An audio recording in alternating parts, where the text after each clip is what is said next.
ગુજરાતમાં છેલ્લા ઘણા સમયથી એવા કિસ્સાઓ સામે આવે છે કે જે આદિવાસી લોકો હોય છે એમના ઉપર જંગલના અધિકારીઓ પોતાનું રાજ ચલાવતા હોય છે। ત્યારે વધુ એક આવો કિસ્સો સામે આવ્યો છે કે જેમાં 21 વર્ષના એક દીકરાની ધરપકડ કરવામાં આવી। એ બાદ એને એટલો માર મારવામાં આવ્યો કે અંતે તે મોતને ભેટ્યો અને હવે આ સમગ્ર મામલે મેદાને આવ્યા છે ચૈતર વસાવા અને અનંત પટેલ।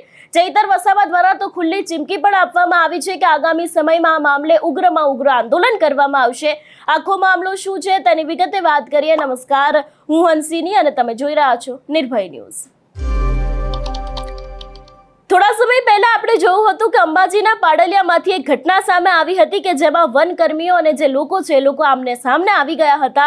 ત્યારે હવે ફરી એક વખત કંઈક આવો જ કિસ્સો સામે આવ્યો છે કે જેમાં જે 3 યુવકો હતા, જે નાના દીકરાઓ હતા, એ દરેક લોકો પોતાના જે જંગલનો વિસ્તાર છે ત્યાં જતા હોય છે અને અચાનકથી જ એવું કહેવામાં આવે છે કે આ ત્રણેયની ધરપકડ કરવામાં આવીને એ બાદ એક છોકરો છે ને એટલો માર મારવામાં આવ્યો કે અંતે તે મોતને ભેટ્યો હતો। એવા દરેક આક્ષેપોની સાથે હવે ચૈતર વસાવા અને અનંત પટેલ મેદાને આવ્યા છે। એટલું જ નહીં, ક્યાંક વાત એવી પણ કરવામાં આવી રહી છે કે હવે આ સમગ્ર મામલે ઉગ્રમાં ઉગ્ર આંદોલન કરવામાં આવશે અને ચૈતર વસાવાનું એવું પણ કહેવું છે કે આ સમગ્ર મામલે છેલ્લા શ્વાસ સુધી લડવામાં આવશે, ત્યાં સુધી આવી જ રીતે જંગલના જે અધિકારીઓ છે એ લોકોના રાજ ચાલશે। વધુમાં આ વિષયને લઈને ચૈતર વસાવાએ શું કહ્યું, સાંભળીએ।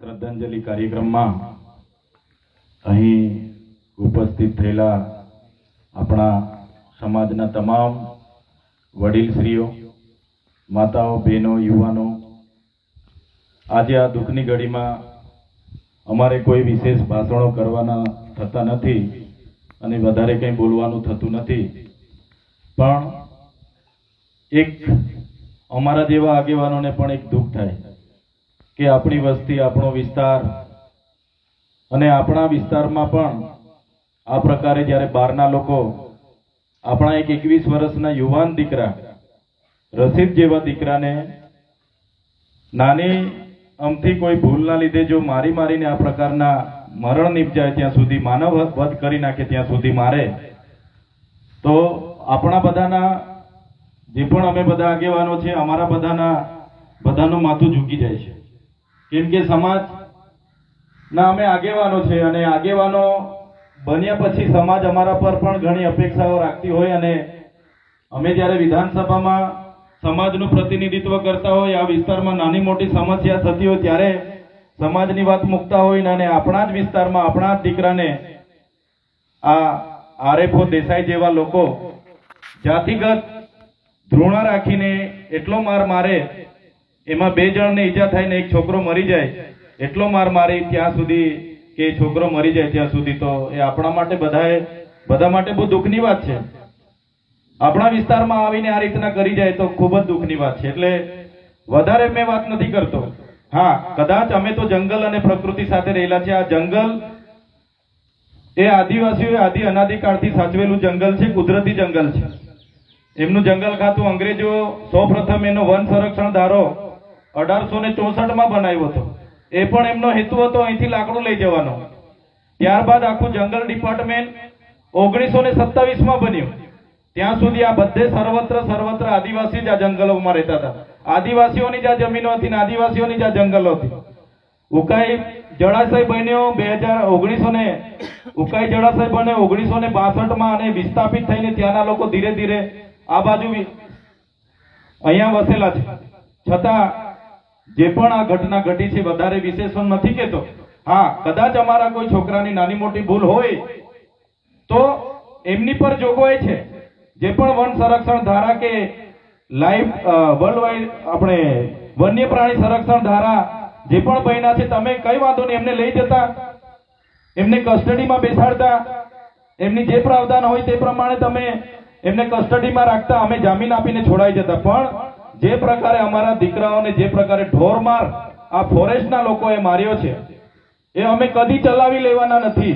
એનો જવાબ અમે વ્યાસ શિક્ષામાં લઈશું અને ઉકાઈ પોલીસ સ્ટેશનના લોકોને પણ અમે કહીએ છીએ, જે પણ પોલીસ અધિકારીઓ અહીંયા એ પણ સાંભળી લે, અમે આવીએ છીએ। આગેવાનો નક્કી કરે એટલી જ વાર, એ કાલનો દિવસ નક્કી કરે કે 5 દિવસ પછી નક્કી કરે, અમે હજારોની સંખ્યામાં આવવાના છે, પોલીસ સ્ટેશનનો પણ ઘેરાવો કરીશું।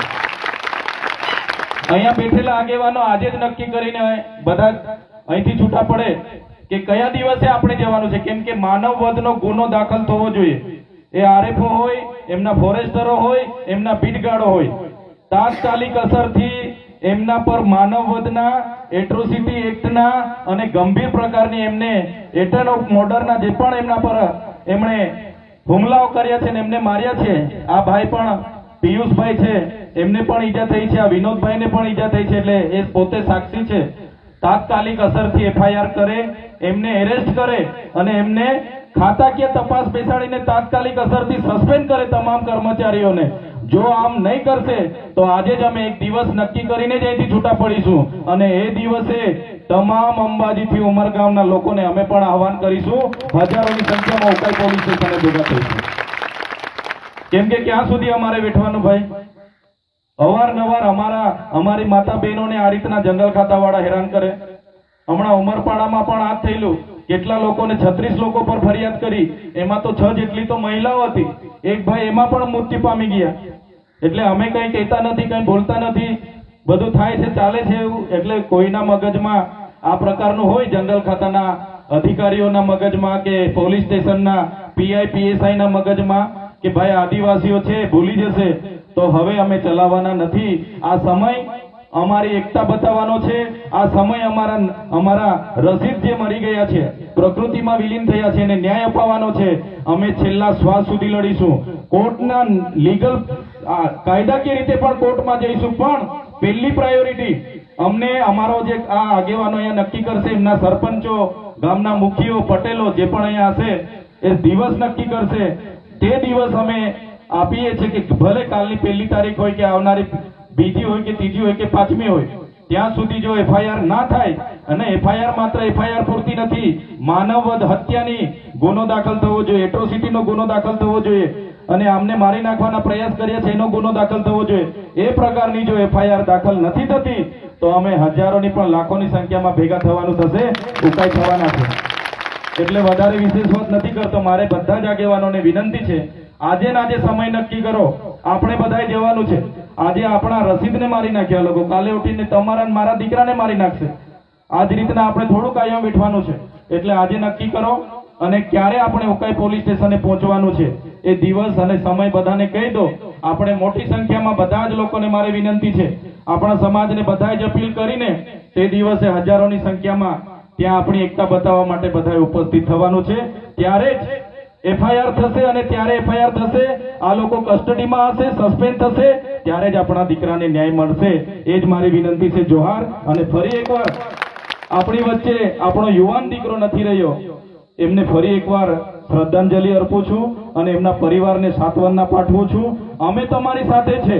બધો આખો સમાજને જ્યારે બોલાવવાનો થશે ત્યારે આખા સમાજને પણ ત્યાં ઉપસ્થિત કરીશું. આપણા દીકરાને ન્યાય અપાવીને જ અમે જંપીશું. ધન્યવાદ.